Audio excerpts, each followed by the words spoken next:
এক প্লেট খিচুড়ির দাম নাকি 700 টাকা। প্রথমবার শুনে নিজের মনে একটু কৌতূহল হয়েছিল যে 700 টাকা দিয়ে কি এমন খিচুড়ি দেয়, ওটা কিভাবে তৈরি করে। প্রথম যখন ট্রাই করেছিলাম তারপর বুঝেছিলাম যে না, এটা এমনি খিচুড়ি না, এটা হলো মাটন খিচুড়ি, আর যেটার প্রতিটা বাইটে একটা করে মাটন পাওয়া যায়।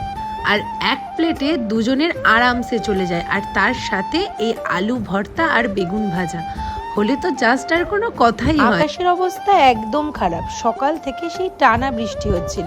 আর যখনই একটু এরকম বৃষ্টি হয় তখনই আমার মনে হয় একটু ঠান্ডা ঠান্ডা থাকলেই যাই কোথা থেকে একটু ঘুরে আসি। তোমরা তো জানোই আমি আর আমার বর যেরকম, আমাদের বন্ধুগুলোও সেরকম, মানে আমাদের উঠলো বাই তো কটক যাই। এখানে কটক না, উঠলো বাই তো খিচুড়ি খেতে যাই হবে আর কি। ওদের নিজেদের বাড়ি থেকে নৈহাটি এসে পৌঁছাতেই তখন প্রায় রাত্রি 12:30।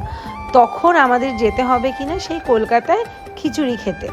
কি আর বলবো গাইজ, আমাদের জীবনে ফুর্কির কোনো কমতি নেই। আর এই সব প্ল্যানে মেন কালপ্রিট হলো ইনি। আমাদের 4 জনের কথাটা ছেড়েই দাও, এই মেয়েটাকে আমরা রাত্রির 2-2:30টার সময় তার বাড়ি থেকে ডেকে ডেকে বের করেছি আর কি।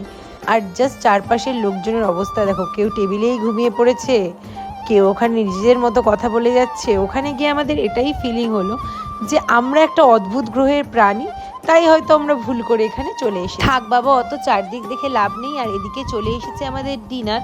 না, ডিনার বললেও মনে হয় ভুল হয়ে যাবে, কারণ তখন ঘড়িতে বেজেছিল ভোর 4টে। তাই ডিনার না ব্রেকফাস্ট সেটা নিয়ে খুব কনফিউজড। এখানে আমরা অর্ডার করেছিলাম 3 প্লেট মাটন খিচুড়ি, তার সাথে আলু ভর্তা, বেগুন ভাজা আর তোমরা হয়তো ভাবতেই পারো যে আলু ভর্তার সাথে খিচুড়ি কে খায়, কিন্তু বিশ্বাস করো এখানকার খিচুড়ির সাথে আলু ভর্তা আর বেগুন ভাজা হলে তার স্বাদটা আরও 10 ডবল বেড়ে যায়। আর সাথে তো থাকেই আনলিমিটেড ঘি। কিন্তু এইবার গিয়ে খিচুড়ির টেস্টটা আমার একটু অন্যরকম লেগেছে, মানে মাটনের পরিমাণটা একটু কম লেগেছে আর কি।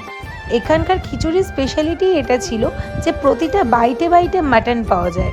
সেই দিক থেকে দেখতে গেলে এবারে গিয়ে আমি একটু হতাশই হয়েছি, মানে মাটনের কোয়ান্টিটি খিচুড়িতে অনেকটাই কমিয়ে দিয়েছে, কিন্তু খিচুড়ির টেস্ট কিন্তু সেই একই রকম। আমি খিচুড়ি খেতে একদমই ভালোবাসি না, একমাত্র শুধু বড়মার ভোগের খিচুড়ি হলে আমি শুধু ওটাই খাই। কিন্তু যখনই শুনি প্যানিশিয়াতে খিচুড়ি খেতে যাব, আমি প্রায় 20 পা বাড়িয়ে রাখি।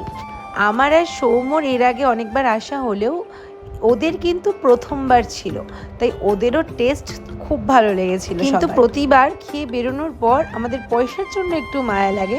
তোমরাও আমাদের মতো একটু পয়সার মায়া ত্যাগ করে একটু বৃষ্টির ওয়েদার বা ঠান্ডা ঠান্ডা ওয়েদার দেখে এখানকার খিচুড়ি অবশ্যই ট্রাই করো। এখানকার লোকেশন আমি তোমাদের ক্যাপশনে প্রোভাইড করে দিচ্ছি। দেখা হচ্ছে পরের ব্লগে। টাটা।